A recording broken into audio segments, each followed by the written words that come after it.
Welcome to We Have Issues, Special Edition.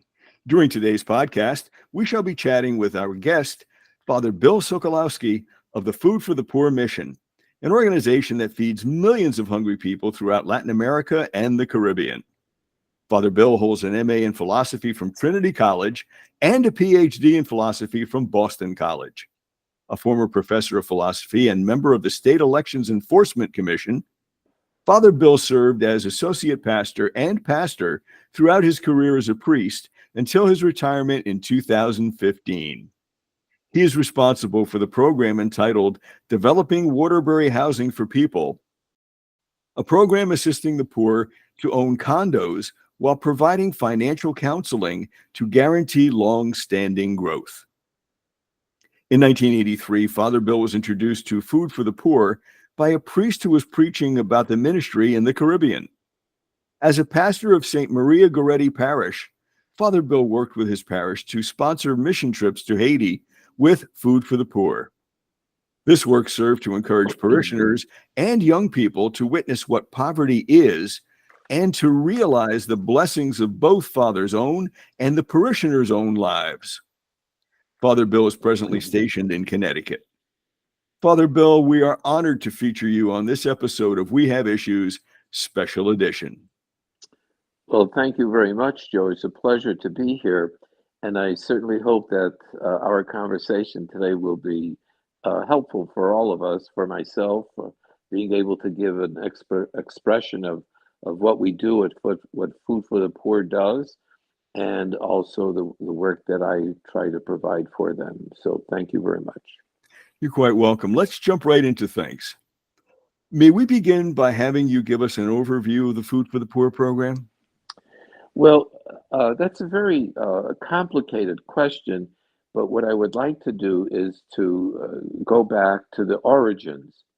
And Food for the Poor started about 1983, 84, and it was started by a businessman who was working in the Caribbean as a businessman, buying and selling goods and going from island to island to island, and just conducting family business.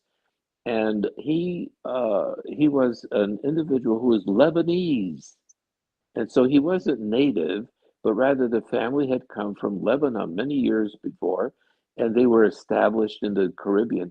And it's interesting to realize that the Caribbean have many Syrian people there, they have Chinese there. It's really a mix of individuals as you find anywhere else, say like even here in the United States. So it's a conglomeration of different individuals. And so what he did is he used to go around, but there was one individual in particular, Ferdinand, and he was an individual that had a special kind of a quirk because he liked priests. And so what he would do is he would go out, and whenever he would go to a different island or a different territory, he would check out what the priests were doing, how their ministry was going, and so on. But he established a friendship with a Father Richard in Jamaica. And Father Richard took him slowly into the areas of poverty, where, of course, he probably didn't go because he was buying and selling. And so Father Richard kind of like brought him into the poor areas of Jamaica. And at a certain point, he had a conversion. And the conversion was that when he saw the poor, he also saw the face of Christ. And he felt compelled, as if God were asking him to give up his business, his participation in the family business, and then to organize and to help with the poverty in the area. And so this area, we think of conversion basically as going from one religion to another, from no religion to a religion or something like that. But actually conversion is also this more refined area where an individual changes. They face something and they see it and they turn away from something else in order to be able to address an issue of in their life. So Ferdy started this organization called Food for the Poor. And because he started it, he dedicated himself and considered himself to be the servant of the poor. Now, this is important for us. If we jump to today, we come to realize that Food for the Poor has become a very successful nonprofit organization. In fact, it's probably one of the larger religiously founded organizations, and for that reason, does a marvelous job, and it's still in its existence and has a great future ahead of it. Even though Ferdy had died maybe about 6 months ago, 7 months ago, but nonetheless, they have now people in charge that took his place that are doing excellent work and bringing Food for the Poor into a newer time, into a more modern time, and making those changes that are necessary. So that's really kind of like Food for the Poor. And so as people donate and as people participate in the mission to deal with the poor, they should realize that it's a spiritual thing. It is not just a monetary donation, but rather it is really a spiritual conversion that they themselves undergo, just like Ferdy, because what happens is that they come to realize that they are called to live a biblical life. They are called to see money in a certain way. It's not just something to be accumulated, but something to be shared with others. And in that way, it is a conversion for them too. Father Bill, that's a very inspirational story. And I'm going to take what you told us about Ferdy and ask a more personal question about your involvement. Father Bill, how did you become involved with doing this type of missionary work? Well, I think you mentioned in that little introduction is the fact that in 1983, 1984, it's vague to me exactly which year it was, but it was early in the development of Food for the Poor that a priest came to the parish where I was working, and made a presentation. But again, something or other touched me, and I always kept it in the back of my mind that this was a good organization. So then, about 5, 6 years later, I was assigned to a smaller parish just north of Waterbury, which is where Saints Peter and Paul was, and this is in Connecticut, and in Wolcott, Connecticut, and it was St. Maria Goretti. And so, what we tried to do is to be able to bring the mission that Food for the Poor offered to parishes to St. Maria Goretti. And so, what we try to do is to generate interest amongst the parishioners as to the work that Food for the Poor were doing, to participate in some of the ministry of Food for the Poor. And we also sent both young people, young adults, teenagers, and adults to Haiti on mission trips so that they would be able to see the work that was being done by Food for the Poor and also to experience the nature of poverty. Because we here in the United States really don't know what poverty really is. And the Caribbean and other parts of the world do participate. They do know they do experience poverty where there's no water, there's no food, the people have no work.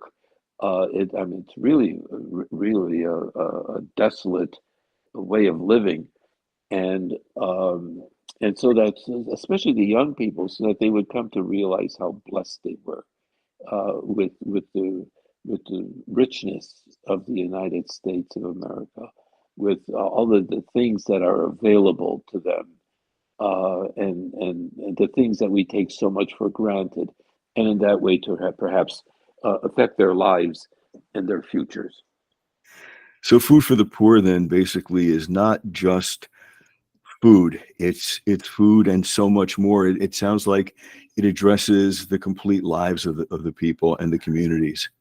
Right, that's correct. And one of the things we should not think of Food for the Poor as kind of like a mom and pop organization. but rather it's a international organization. And so what we do is we try to really address the needs of the people. We do emergency issues. So, like in Haiti, we have for over 20 years, we've participated in a food program whereby we actually get up and cook food on a 5 or 6 day a week basis, and then people will sometimes travel 2 or 3 hours in order to come and get a, a bucket really of the food that we have prepared, so that they can walk then back again 2 or 2.5 hours in order to share that food with others. So we'll do emergency stuff like that. We were in the United States after Katrina a couple of years ago on the western side of Florida. There was a bad hurricane that went up. We were there, with supplies for people, Houston, Galveston. And so what we do is we do an emergency because we move things around very well, because that's what we do. If the Caribbean is made up of islands, we have to be able to move things back and forth. So we're masters at moving things around, at shipping. Indeed. So, that's some of the things. But what we also try to do is to be able to address larger issues. So water availability. Um, so we train people. That one of the programs that they have, which is really kind of a nice program, we teach. We have developed a boat, a deep water boat. Obviously, these are islands, and so what we do is we train people to be deep water fishermen. But we don't just give them the boat and say, "Here, go fish." We actually fish with them, and so we will get professional fishermen to train these individuals so that they learn how to not only catch the larger number of fish, but also then to make sure that they're preserved, how to keep records of them, uh, how to uh, how to manage it, how to get when they get back, how to sell it, and then what we do is we ask them to make once they begin to be self-sustaining and self and what would you call it, where they're making money basically, that they would then be able to give back 15%, not to Food for the Poor, but to their community, so that what they then begin to do is to have a participation in, say, the development that they want to bring to their area, whether it be education or healthcare or whatever it might be. So it really is a total picture. It really, it's not just a simple handout, the donation of $1, or it really is a program in order to make people to be able to sustain themselves. And then once we do that, we allow them to do that on their own. I think it's very important for our listeners and anyone who considers becoming involved with a charity to know that the the true basis of charity is not just simply giving, but sometimes it deals with instructing, it deals with supporting, it deals with uh, maintaining a community and strengthening that community as well. It sounds like the vision that Food for the Poor has is a very comprehensive one. Right. That's an excellent point. I think it's a very important point. Oftentimes we think of charity as giving, giving, giving, giving, and never getting anything in return. And that's very debilitating, actually, because what happens is that uh, the individual becomes dependent. And Food for the Poor uh, is a faith-based organization. And it's very important to realize that it's a faith-based organization. So we believe that there is a God. We pray. We believe that God created individuals to be free. And so therefore the work that we do is to be God's hands, so that what we can do is actually help individuals or provide the tools for individuals so that they can become free. And the way I like to put it is to say that then they become free to say yes to God, and to recognize that everything that they have is something that they should be grateful for because it comes from God. We could be the agents, but it basically comes from God. And I think this idea of uh, helping people be sustainable, self independent, that that really is doing God's work because, as I mentioned, God wants us to be free, free from sin, free from uh, terror, free from poverty. He wants people to be able to flourish.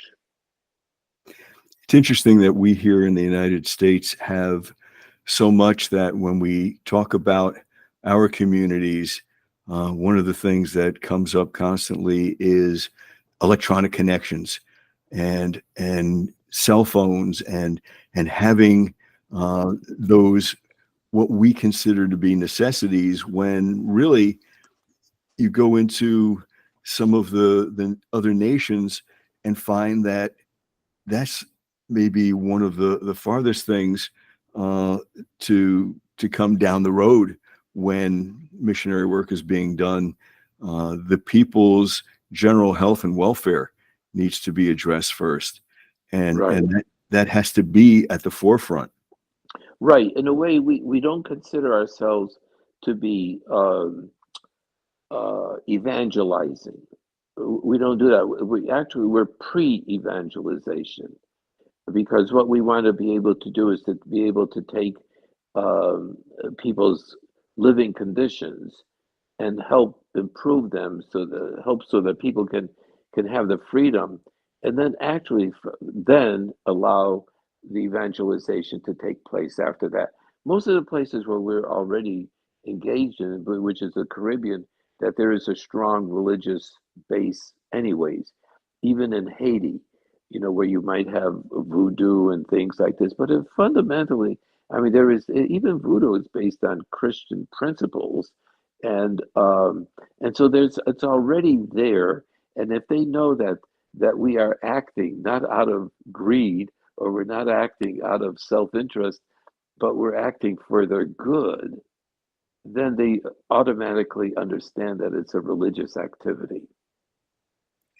Now, before we started this interview and the recording as well, you told me a story that dealt with the Church of the Nativity in Arlington, Virginia. And I thought that was such an interesting story that it might add a lot to the not only the work that Food for the Poor does, but the vision that's had by the organization. Would you kindly share that story with our listeners? Sure, it's a beautiful story. It's kind of one of those overwhelmingly impressive stories. And Yes. there is a parish in Arlington, Virginia called the Nativity. And the pastor there had a vision. He wanted to know how he can help the poor. And he apparently was walking along the seashore, because it was, Arlington isn't that far away from the shore. And there were starfishes. And so he came across the idea came to him that perhaps what he can do is ask. The Lent was coming up, and it was just before Lent, and so he suggested to his people that what they do is that if they were to order a pizza, or if they went out to dinner, or if they went to a movie, or something like that, whatever they would spend, if let's say the tip was $3, $4, something like that, they would take another $2 or $3 and put it aside for the poor. And then every week they would have a special collection. And they called this program the Starfish, because as he walked along, there were starfishes on the ground. So the first year, he didn't know how it was going to work out. And the first year, the people took to it so much that they raised something like $50,000, and they were able to, they contacted Food for the Poor. They were able to do certain events and certain offerings for together with Food for the Poor for the work that it was doing, and it took off. So much so that now their contribution to Food for the Poor is not so much to build a house or a couple of houses or three houses, but they build communities. And one of the things I think is important for people, if they hear this, is to realize that a lot of times there's a fear, a fear from the people, fear from the pastor, fear from the diocese, even, is that if you associate with an organization such as Food for the Poor, which is a Catholic-based organization, that what's going to happen is if people become interested in donating to Food for the Poor, that they're not going to give to the parish or they're not going to give to other organizations. They're not going to give to the diocese. And actually, the opposite is the truth, is that once gratitude is triggered in individuals, and once they begin to see how blessed they are and how generous they can be towards others, then that generosity and that gratitude extends to others. It has to. It has to. It's expansive. It is not.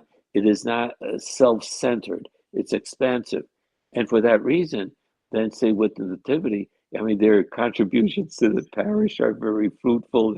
Their participation in diocesan programs are very productive, and everybody wins because people feel that they're doing God's work, and that their lives are not just self-centered, but rather it reaches out to others in a beautiful way.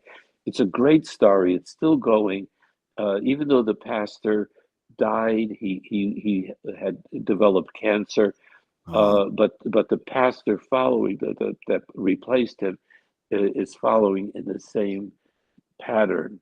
And that was, of course, one of the conditions that if you wanted to go and be at the nativity, that you had to be able to realize the gift and the beauty that what was being done there that needed to be promoted and furthered. that work is very inspirational. Yes, it is. Yes, it Let, is. let me ask you this. I know people hear success stories and they hear that people got together and they were able to do this or that or whatever. But too many times we get frustrated because we think, oh, you have to be a parish with a tremendous amount of people attending and people who are in a high economic area. And oh, we can't do anything because we're just a little parish and we don't have money that could compete with another parish of a larger size. Uh, can you talk a little bit about that, please? Yeah, of course. That's a beautiful question, and I think it's probably related to what I would call the drip result. Is that if you have a drip in a faucet and you put a bucket under it, eventually over a day it's going to become filled up, and you're going to have to throw out the water, pour itself somewhere else, and then put it back, and it fills up again. And the same thing is true with simple donations. And so what happens is it's the consistency of the effort, and it doesn't have to be major. It doesn't have to be grandiose. It's just consistent, and the consistency then allows people to realize that how productive you can be. And, some of our, the non-Catholic. Of course, I'm a Catholic priest, but many of the non-Catholics um, and not they're not parishes, but communities. the non-Catholic communities have many times a better sense of that. And there's some beautiful stories, say, coming out of India, Africa, and stuff like that, where people just instead of they'll take a scoop of corn and put it into a common bucket, and then suddenly you have all of this corn that can be ground up and given and help maybe even made into bread and then given to the poor. And so it's actually the actually the more productive one is where you have simple people doing simple things, small offerings, and that becomes in and of itself, because it's from a great heart, from a grateful heart, that it becomes a great thing.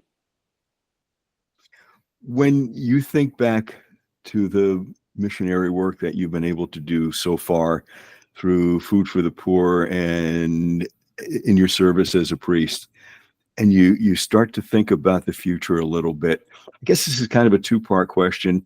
Up to this point in time, what lessons have you learned from doing the work that you've done, including the missionary work? And maybe even, is there a lesson that you hope to learn in the future? Uh, well, certainly there were a couple of things that I've come to realize. First of all, is the fact that great things can be done by simple people. That's the first thing. People that have oftentimes they have generous ideas, great ideas, but don't know how to put them into practice. And joining with an organization that is already productive, is already successful, oftentimes gives you an avenue whereby you can channel some of those ideas, and in order to experience success in your own sphere. So that's one of the things.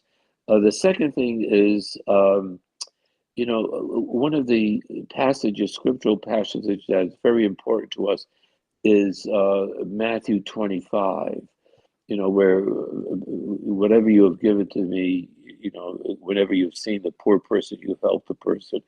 But at the end of that part of the scriptures, it says, "Oh, when did we see you doing that?" And and and and Jesus says, "Whenever you did this for the least of my brothers and sisters, you've done for me."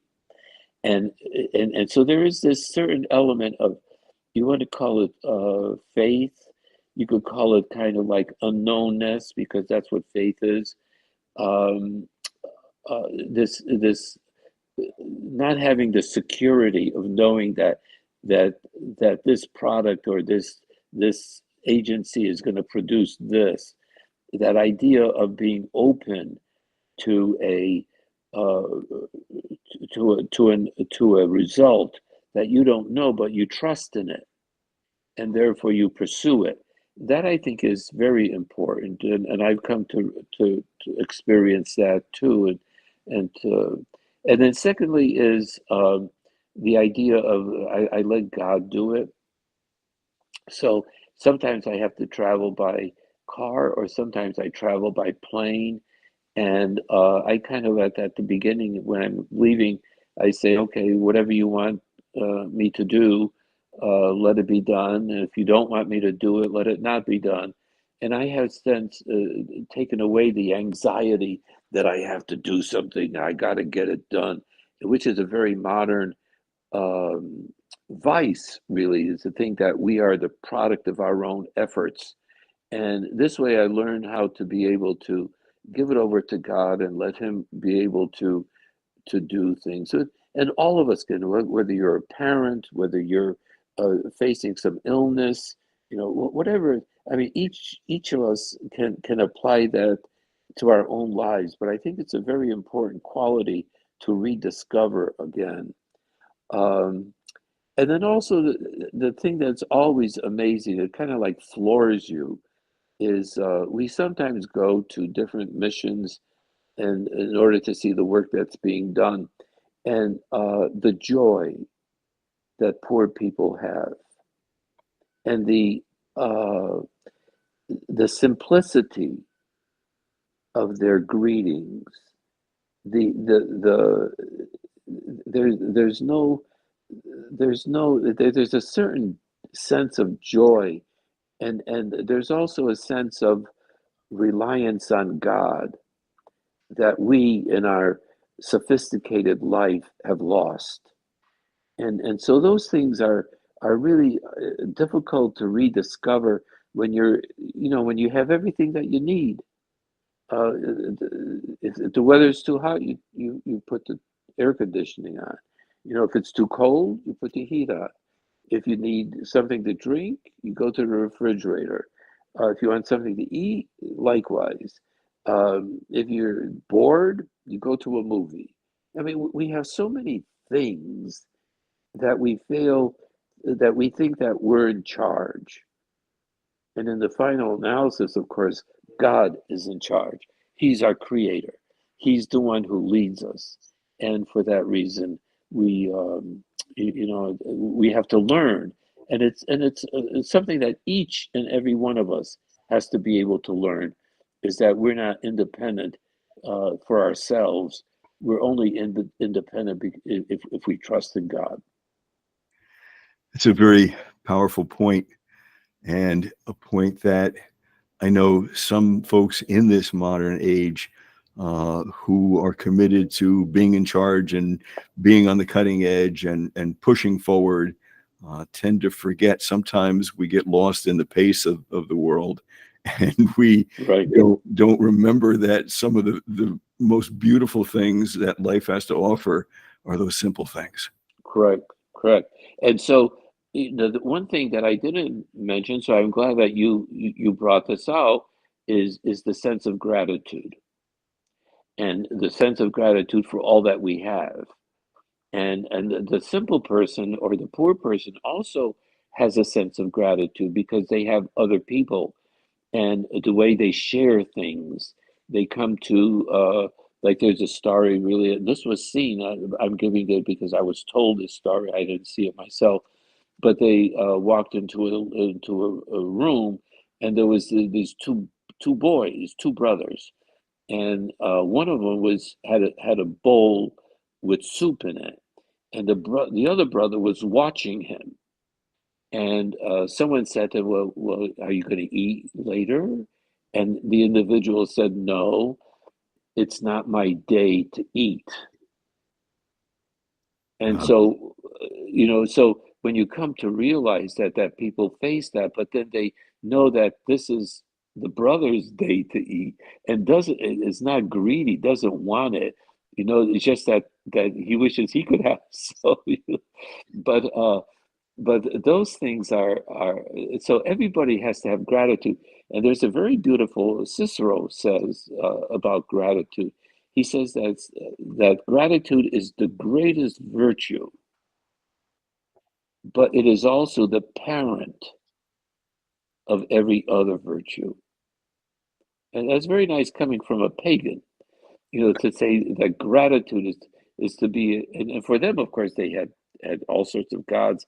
They could also be grateful to the gods, but also is to, for us, I mean, who are Christians, who are Catholic, I mean, there are so many things that we should be grateful for, and yet at the same time, we are not. And so gratefulness, I think, is also another one of those things that I have come to realize in a much more forceful way than for working. By working for Food for the Poor, then I was able to have even working in the parish as a parish priest. And there's living proof that no matter what we've done in our lives and how extensive those actions have been, that there's always something more to learn. There's Yes, always something more to explore. There's always something more to influence. And there's also the reverse of that. There are those who can explore our issues and help us to learn about our issues as well. yes, yes, very much so. Okay. Now, I understand that the Food for the Poor mission maintains a presence on social media. Food for the Poor is on Facebook, on LinkedIn, and on what was traditionally called Twitter, is now known as X. Does the mission also have a website or any other resources where our Right. listeners can Yes. learn more about the work the mission's doing?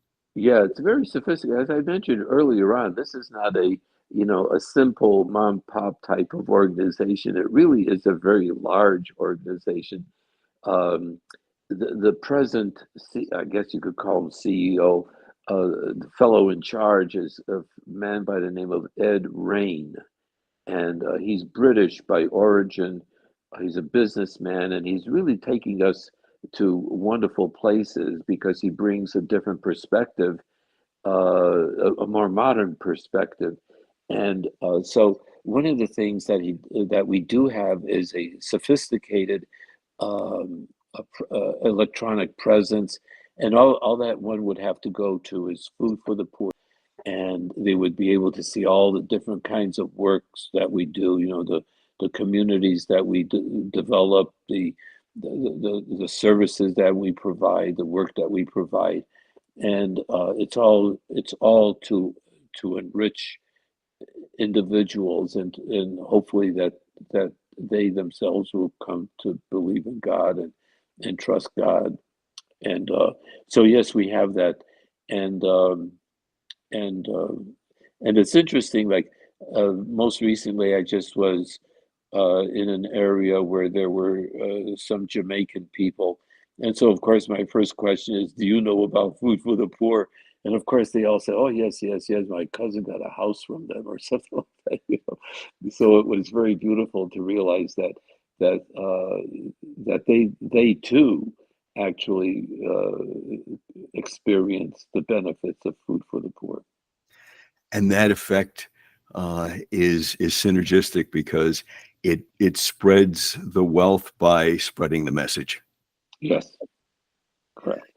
So if a parish wishes to have either you or a representative of the Food for the Poor mission give a presentation at their church, Father Bill, how may they do so? Well, the best way would be just to call down at Food for the Poor, and just tell the receptionist that it's a parish and they're looking for someone to come and preach a mission at the church, and they will lead them to the right department. Um, and that's the easiest way to do it. And the caution that I would just mention is what I mentioned before, is not to be fearful, because I really think that especially if the pastor is interested in developing a relationship with an organization such as Food for the Poor, it is not a detriment. It doesn't take away. Actually, what it does, it engenders spirit, and it engenders interest, and all sorts of training, all sorts of good things could come out of it. And so people should not be fearful about it, but rather to realize that it's a terrific tool in order to accomplish the purposes of the parish. Your point is well taken. And uh, when someone is hungry, it doesn't matter what the amount of food is. It matters that there's food. Right, That's the first consideration above and beyond all else. right, right, And the work you're right, doing is reflective of that. right. Father Bill Sokolowski, thank you so much for sharing your valuable time with us today. The work that your mission, Food for the Poor, your work with the mission Food for the Poor is doing, is accomplishing great things. It's most admirable. And as we know, there are still many whose needs are being addressed, but continue to need to be addressed. I'd like to extend my personal thanks to you for all your contributions to spreading the good word about the mission for Food for the Poor. So thank you. Thank you very much for having me uh, be able to talk about Food for the Poor. I oftentimes preach about it, but it's nice to be able to talk about it in a more casual way, in a more extended way, and not just in a very pointed way, and trying to get across the purpose of our work at Food for the Poor. So Father thank Bill, you. It's been a pleasure. Thank you. Well, that concludes this episode of We Have Issues Special Edition, where we examine important issues throughout the community at large. I'm your host, Joe Pizzo. Have a wonderful day.